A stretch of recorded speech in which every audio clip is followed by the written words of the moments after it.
guys, good day. This is Kuya Chong. Ang karoon ng ating sigutan is about subtraction of integers. So of course, kung yung kabaw naman tanong kung yung tag subtraction, minus, di ba? Kung yung tag integers, sabot mga positive, zero, o of course, negative numbers, di ba? Okay, so naatay mga balaod nga atong himduman kung maghisguta og subtraction of integers. But dapat kamauta sa rules pod sa addition of integers. Nga naman, tungod kay subtraction of integers, mo relate ni addition of integers. So, may bawaan na to karon, okay? Okay, so largo ta example. Example largo. Okay. 8 or negative 8 minus 4 equals, okay, so kana. Ang atong buhaton when we subtract integers, first is copy ang first nga number. Okay, copy negative 8. Second, change subtraction sign into addition. Pasabot ang minus himuong plus. Okay? Then, copy or isuwat ang number, ang ikaduhang number, pero usbon ang sign. Pasabot, si 4 kay positive man, mahimo na diyang negative. Okay? Sunod is proceed to addition. So, mag-plus na ta. Okay?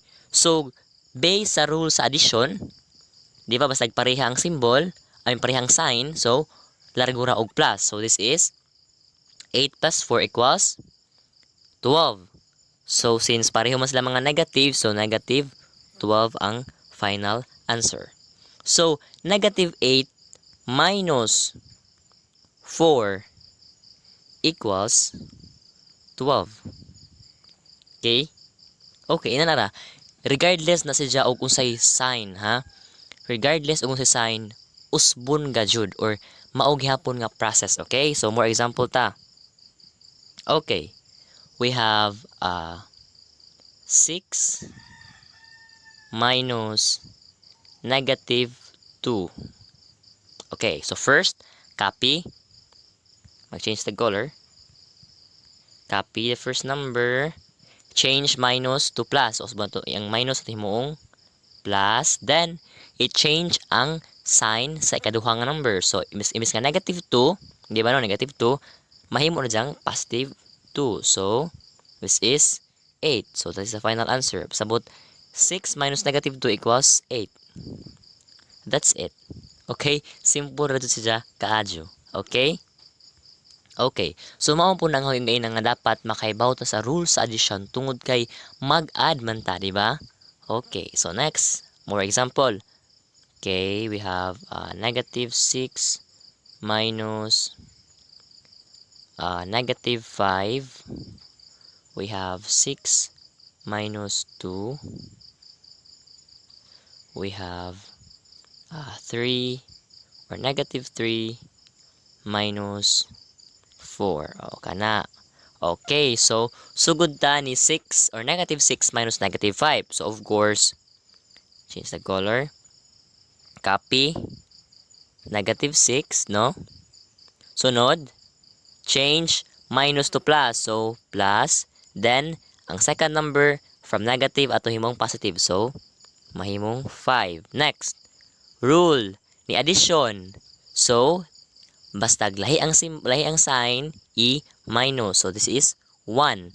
Now, kinsay mas dakong absolute value? Si negative 6. So, dapat negative ang answer. So, this is negative 1, di ba? So, kung makaibaw mo sa balaod sa addition, di mo maglisod ani ni subtraction, okay? Okay, next, 6 minus 2. So, pwede nagdi na ito usbon-usbon. Kaya ito, ma-answera naman na ito na eh. 6 minus 2 equals 4, di ba? Pwede na tayo largo. Next, negative 3 minus 4. So, of course, copy negative 3. Change minus to plus. Then, change the sign of the second number. So, imbis nga 4, may mong negative 4. So, based sa rule of addition, di ba? negative 3 plus negative 4 naman ano, based sa rules addition, basta same ang sign, negative, negative, automatic, i-plus duha, negative ang tubag. So this is negative 7. Okay, that's it. Sayon razud kaadyo ang subtraction as long as makahibaw ka sa rule sa addition. Okay? Okay, so recap ta, no? Okay, rule sa subtraction of integers. Una, copy ang first nga number. Kaduha, change minus sign to plus. Okay, usbonin mo ang minus to plus. Ikatulo, ang sign sa ikaduhang number, usbon. If negative, himuong positive. If positive, himuong negative.